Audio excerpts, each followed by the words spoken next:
Yeah, I'm looking forward to it. It's not so often that we have mountaintop finishes, so for sure, yeah, I'm excited for it. The second stage of Tour de Romandie is also the Queen stage of the race, with the start in Sion and a mountain finish in Thion at 2000 meters altitude. I think it will be a really hard day today. I mean, it's a really long climb, 2 climbs, but almost 1 climb because not so long downhill in between. So I think it will be a very hard day.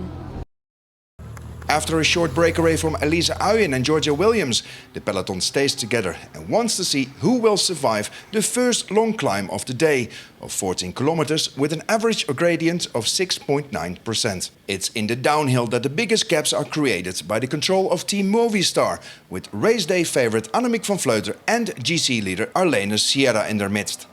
On the flat part in between the climbs, Marlen Reuser attacks and gets Soraya Paladin and race leader Arlene Sierra with her. Behind the 3 leaders, the peloton is led by Marta Cavalli, and slowly but steady the gap is reduced before the 3 are caught by the reduced bunch within the 9-kilometer mark. And now Ashley Moolman-Pasio attacks and gets Liane Lippert, Annemiek van Vleuten and Petra Stiasny with her. Moolman-Pasio attacks again, but the world champion stays in her wheel and now attacks herself. But it's Moolman-Pasio who stays in the wheel of the Dutch rider.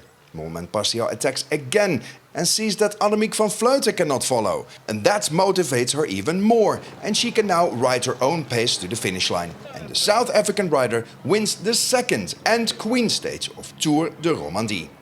And I was just sitting there and I thought, okay, this isn't too bad. It's not too hard. So obviously had very good legs today. And at one moment I could really feel she was just done.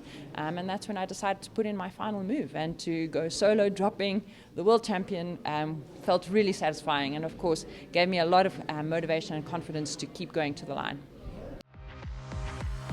Ashley Moolman-Pasio secures her first ever UCI Women's World Tour win at the second stage of Tour de Romandie.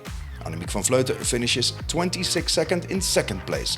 Elisa Longo-Borghini amazes herself by finishing third, 43 seconds behind the South African winner.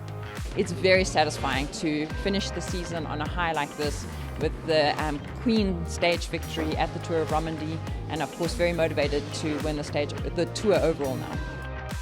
Ashley Moolman-Pasio is also the new leader in the general classification, followed by Annemiek van Vleuten, who needs 30 seconds in the final stage to win. Elisa Longo-Borghini needs 49 seconds and sits in third place.